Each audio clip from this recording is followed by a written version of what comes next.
BFM Patrimoine, l'émission 100% placement sur BFM Business. Et on accueille maintenant Géraldine Métifeux pour Alter Égal. Bonjour Géraldine. Bonjour Cédric. Les produits structurés, puisque c'est de ça qu'on va discuter ensemble, pourrait-il être la martingale avec nos marchés actions un peu en dents de scie et nos taux élevés? D'abord, effectivement, ce contexte et puis un petit peu rappeler ce que c'est qu'un produit dérivé. Alors d'abord, pourquoi le contexte, effectivement, marché un peu hésitant, des taux élevés, les questions d'inflation, enfin voilà, on voit bien que c'est pas simple. C'est cet ensemble-là. Et puis, si on regarde quand même depuis 3-4 ans, c'est vrai que c'est compliqué de surfer les vagues. C'est-à-dire que la hausse du CAC 40, tout le monde est passé à peu près à côté. La base de l'année dernière, y compris sur les obligues, tout le monde est passé à peu près à côté. Enfin, ce qui veut dire que c'est compliqué d'anticiper dans les allocations. Et puis... on court un peu après. Et puis courir après un train en marche, c'est compliqué, quoi. Donc voilà. Et puis deuxième point, on a quand même des clients qui sont moins patients. Ils sont un peu 3.0, c'est-à-dire qu'il faut tout de suite une réaction, tout de suite être dans le bon truc. C'est compliqué. Et donc, pour les faire patienter, entre guillemets, parce que ça peut pas être la seule réponse, mais ça peut être une des réponses. Et donc, une sorte de martingale par rapport à cela, ça peut être le produit structuré. Et le produit structuré, il présente l'avantage d'être extrêmement carré, précis, simple dans la lecture, simple dans le fonctionnement. D'abord, il faut savoir que juridiquement, c'est un titre de créance, c'est-à-dire une obligation. Donc on y reviendra sur les risques, parce qu'il faut que l'émetteur soit fiable naturellement. On a une durée d'investissement qui est connue à l'avance, une durée minimum, une durée maximum. On a une forme de remboursement, ce que vous indiquez, qui est claire. C'est-à-dire on sait quand est-ce qu'on récupère le capital, quand est-ce qu'on touche les coupons. On a une protection du capital qui est prédéfinie. Donc on sait globalement quel est le risque qu'on prend. Donc pour reprendre votre expression de Stéphane, là du coup on qualifie son risque, donc c'est encore plus simple. Et puis c'est la seule classe d'actifs avec une obligation de résultat, c'est-à-dire que si les conditions sont réunies, eh ben on paye. On sait, oui. Malgré tout, ça relève quand même. Enfin, quand on dit on prend une action A, oui. On a une action A, on sait ce que c'est la part d'une entreprise qui fait tel produit. Bon, voilà. Oui. Quand on prend un produit structuré, c'est quand même beaucoup de formules mathématiques, etc. C'est complexe. Voilà. Avant, d'ailleurs, on les appelait un peu fonds à formule. On les appelle parfois encore fonds à formule. C'est encore sous l'œil de l'ACPR, une des autorités de contrôle. Donc, comment ça marche exactement? Alors, qu'est-ce que ça marche? Ce qu'on peut faire éventuellement, c'est peut-être vous donner un exemple. Très bien, allons-y. De quelque chose qu'on a lancé chez Alter Égal et qui strike, c'est-à-dire qui constate demain. Donc, on ne peut pas être plus dans l'actualité.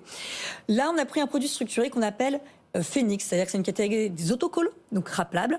Et Phoenix, ça veut dire qu'on distribue le rendement tout au long de la vie du produit. On n'attend pas la fin du produit d'être rappelé pour toucher tous les rendements. C'est plus concret quand même pour l'épargnant de toucher tous les trimestres, tous les semestres, le rendement prévu. Là, on a pris comme sous-jacent une action. On aurait pu prendre un indice. Bien sûr. Souvent, l'action paye un peu mieux parce que plus de risques, plus concentré. On a pris Renault. Donc, clairement, le truc pas sexy, mais nous, on s'en fiche. On ne veut pas gagner, que Renault gagne de l'argent, on veut qu'il n'en perde pas trop pour que nos conditions soient réalisées. On a calé les conditions suivantes.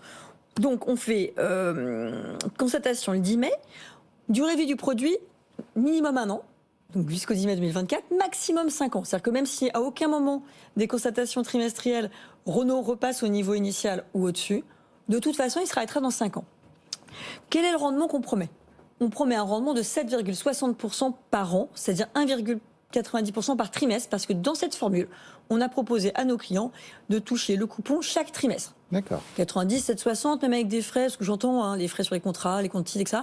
Ça reste très sexy. Et pour l'inflation et pour reparler de l'inflation, là, on couvre l'inflation avec ce type de produit.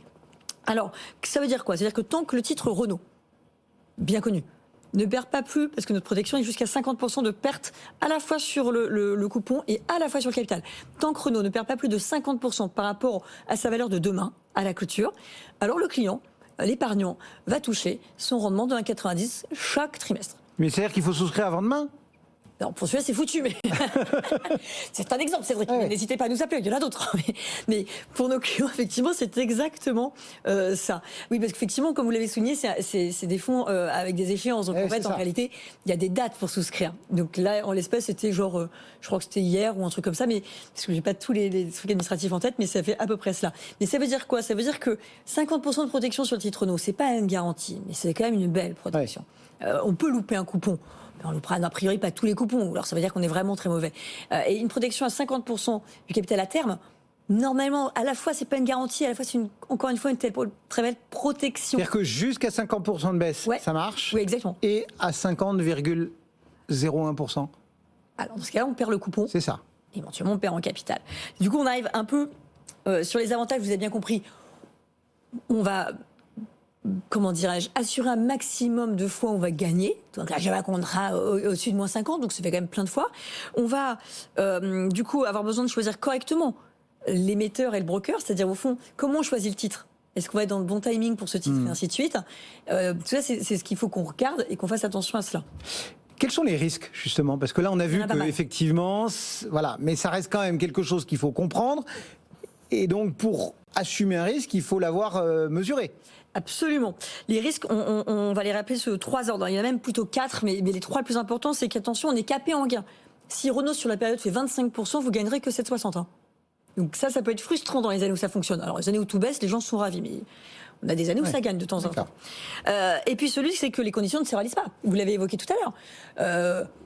Là, donc, fait 10 mai, on arrive juin, juillet, août. On a à ce moment-là Renault qui est à moins 51, je ne touche pas le coupon. Donc c'est un peu frustrant. Ou je ne touche jamais le coupon pendant les 5 ans à venir, je suis rappelé et donc j'ai perdu de l'argent. C'est a priori, vu le niveau de protection prix, c'est peu probable, mais en tout cas, c'est une possibilité. Mais bien sûr, c'est une possibilité.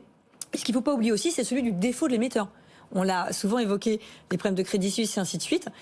J'ai dit tout à l'heure que c'est une obligation. Ça veut dire que si l'émetteur de l'obligation fait défaut, le client, l'épargnant, se retrouve sans son argent. D'où l'intérêt de choisir correctement l'émetteur, c'est-à-dire le mieux noté possible. Et donc là, effectivement, c'est sur Renault, mais ça pourrait être sur un indice, ça pourrait être sur...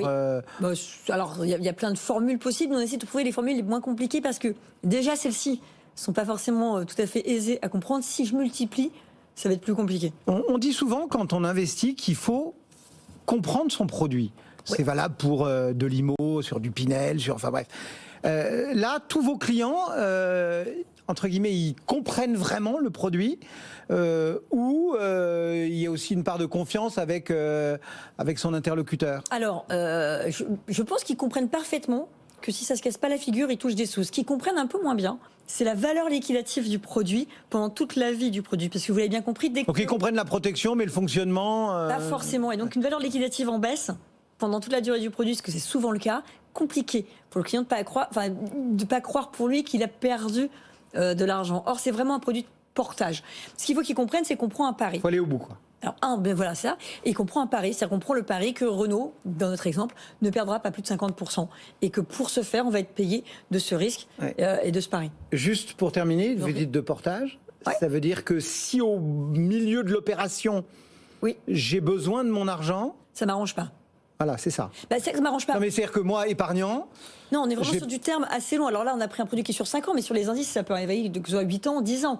Donc, il y a des périodes où on peut sortir, parce que si on sort juste avant la distribution du coupon, souvent la valeur liquidative va techniquement intégrer la valeur du coupon. Si on a déjà touché 4-5 coupons, et qu'on a une valeur liquidative qui est à moins 6, moins 7, en réalité, on va sortir flat, puisqu'on a on peut intégrer dans la valeur liquidative le montant de ces coupons. Mais c'est cette particularité qui est un peu compliquée. Et oui, pour moi, il faut garder le produit jusqu'au bout. Sinon, ça peut être très décevant et pas une bonne expérience.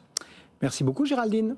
Géraldine Métifeux et Alter Egal qui nous emmenaient ce matin dans ce monde des produits structurés qu'on évoque tout de même de plus en plus, surtout dans nos marchés un peu particuliers. Merci Géraldine, à bientôt. Cédric.